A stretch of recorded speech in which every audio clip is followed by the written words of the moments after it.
Assalamualaikum warahmatullahi wabarakatuh, sahabat YouTube yang berbahagia, terutama Bapak Ibu, orang tua yang sedang mendampingi putra-putrinya untuk belajar di rumah.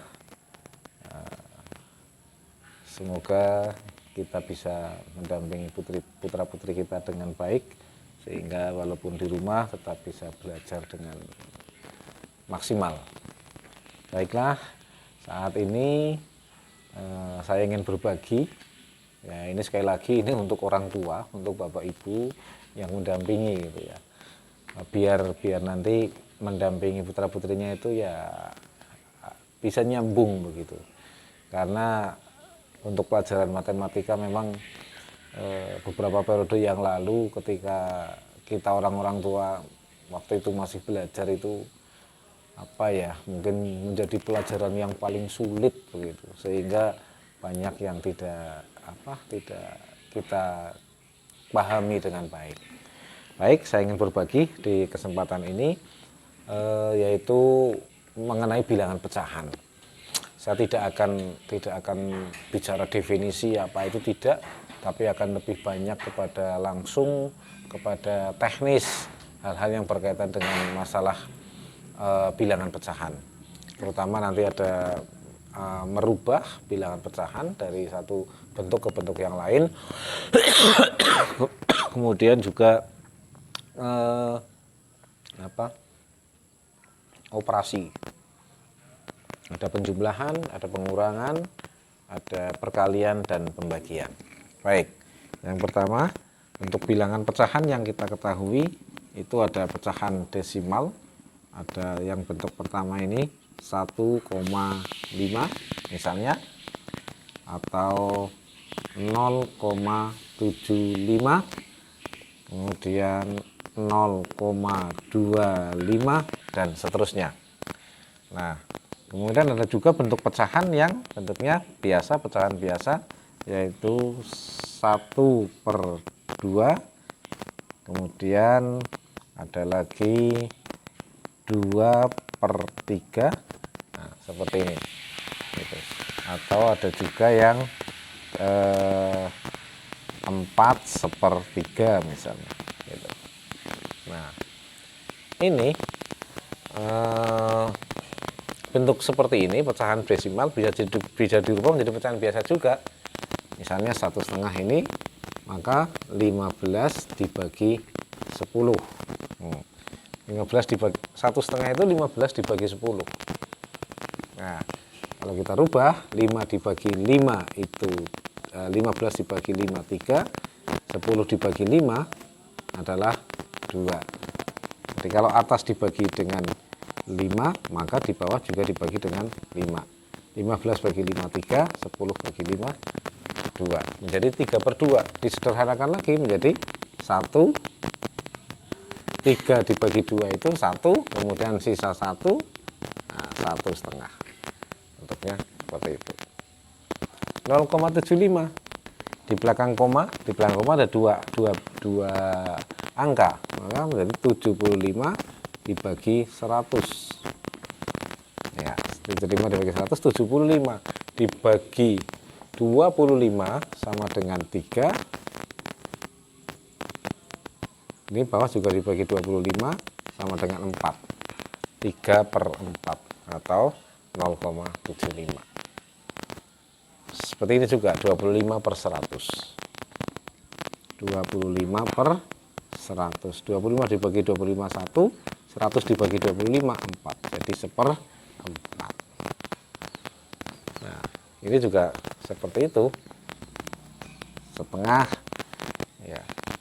Setengah kalau misalnya kita mau rubah menjadi sama, ini dijadikan 10, berarti 1 kali 5, kemudian 2 kali 5.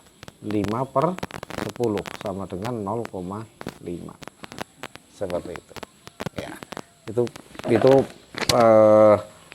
bentuk-bentuk pecahan, bentuk-bentuk pecahan. Kemudian nah sekarang yang paling penting sekarang ini yang sering itu adalah dioperasi. Ada 3, yang ada 4 sebenarnya. Yang pertama itu adalah operasi penjumlahan. dan pengurangan ini caranya sama. Yaitu adalah mesti harus disamakan dulu penyebutnya. Misal, setengah ditambah sepertiga. Nah, bilangan yang di atas ini pembilang, yang di bawah itu disebut penyebut. Nah, ini saya kira orang tua banyak yang masih tahu gitu kan. Nah, sekarang menjumlahkannya bagaimana? Penyebutnya harus sama. Ini 2, ini 3. Maka kemudian dikalikan 2 ini dikalikan dengan 3 ini.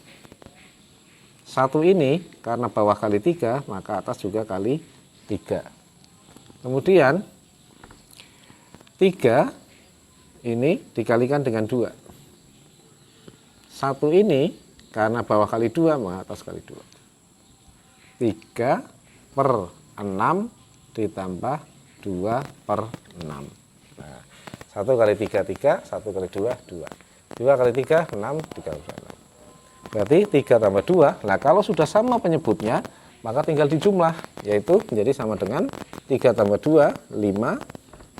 Penyebutnya tetap 6. Nah, setengah ditambah sepertiga, hasilnya adalah 5 per 6. Sudah paham ya? Bapak Ibu di rumah ya? Ini. Iya, jadi penyebutnya harus sama. Ini 2, ini 3, kan nggak sama ini. Ini dikalikan 3, 3 dikalikan 2. Ingat, kalau bawah dikalikan 3, penyebut dikalikan 3, maka pembilang juga harus dikalikan 3. Kalau penyebut dikalikan 2, maka pembilang juga dikalikan 2. Begitu. Begitu juga sama untuk pengurangan demikian. Ya. Jadi untuk pengurangan juga sama. Misalnya setengah 3/4 misalnya. 3/4 dikurangi setengah. Ini kan 4, ini 2. Harus samakan. Gitu ya. Nah, ini bisa ini 4. Ini tetap menjadi 4, tetap bisa. Kemudian ini yang jadi 4. Ini jadi 4 adalah ini 2, berarti harus dikalikan 2. 2 kali 2, ini 1 kali 2. Maka menjadi 3/4 dikurangi 2/4. Nah, penyebutnya sudah sama. Tidak harus seperti tadi dikalikan, enggak. Yang penting penyebutnya nanti jadi sama. Maka 3 dikurangi 2, 1/4. Begitu. Ya, prinsipnya penyebutnya harus sama. Itu untuk penjumlahan dan pengurangan. Begitu ya, Bapak Ibu semuanya. Nah, sekarang yang kedua adalah bentuk perkalian dan pembagian. Perkalian dan pembagian. Perkalian dan pembagian. Nah, perkalian dulu. Misalnya setengah kali sepertiga. Ini tidak harus dirubah penyebutnya. Langsung dikalikan. Pembilang dengan pembilang dikalikan, penyebut dikalikan penyebut. 1 kali 1 sama dengan 1. 2 kali 3 sama dengan 6. Berarti setengah kali sepertiga itu 1/6. Begitu. Kemudian ada lagi. Misalnya 2/3 kali 1/4. Wow, bagaimana ini? Ini biar seperti ini harus kita rubah dulu. 2/3 itu harus kita rubah dulu. Caranya 2 kali 3 itu kemudian ditambah 1. Nah, 2 kali 3 6, tambah 1 7. Tulis di atas per 3. Nah, itu. Ingat kalau merubah ini 2 kali 3 6 ditambah 1 7 per 3. Nah, ya. Jadi kita harus dirubah dulu. 2/3 aja menjadi 7 per 3 kali 1/4. 7 kali 1 7, 3 kali 4 12. Berarti 2/3 kali 1/4 adalah 7/12. Itu untuk perkalian. Gitu. Nah, terakhir adalah pembagian. Pembagian terakhir adalah, perhatikan, pembagian misalnya setengah bagi 1/4. Berapa ini? Nah, ini mudah sekali sebenarnya. Jangan bingung. Nah, ini setengahnya tetap kita tulis setengah. Pembagian ini kita rubah menjadi perkalian. 1/4-nya dibalik. Pembilangnya di bawah, penyebutnya di atas, menjadi 4/1. Saya ulangi, setengahnya tetap, pembagian dirubah menjadi perkalian, kemudian 1/4 ini menjadi 4/1. 1 kali 4, 4. 2 kali 1, 2. 2 dibagi 4, 2. Jadi setengah dibagi 1/4 itu adalah hasilnya 2. Ya, udah. Oke, begitu ya, paham Bapak Ibu semuanya? Nah, sekarang saya mau ngulangi lagi untuk yang pembagian. Kalau perkalian kan mudah ini perkalian. Tinggal pembilang kali pembilang, penyebut kali penyebut, dan seterusnya. Saya ingin nambah lagi satu untuk pembagian lagi. Misalnya 3/4 dibagi setengah. Nah, mudah saja, 3/4-nya tetap kita tulis 3/4, pembagiannya dirubah menjadi perkalian, setengahnya dirubah menjadi 2/1. 3 kali 2, 6, 4 kali 1, 4. Jadi 6/4. 6 dibagi 2, 3, 4 dibagi 2, 2. Jadi 3/2. Begitu ya, Bapak Ibu ya. Saya kira cukup mudah untuk bisa, nah nanti langsung dipraktekkan atau untuk membimbing putra-putrinya. Paling enggak ketika putra-putrinya belajar tentang ini, Bapak Ibu bisa nyambung dengan apa yang sedang diajari oleh putra-putrinya itu. Demikian yang dapat kami sampaikan, dan besok insya Allah kita sambung untuk soal-soal cerita yang berkaitan dengan masalah pecahan, bilangan pecahan. Terima kasih, semoga bermanfaat. Assalamualaikum warahmatullahi wabarakatuh.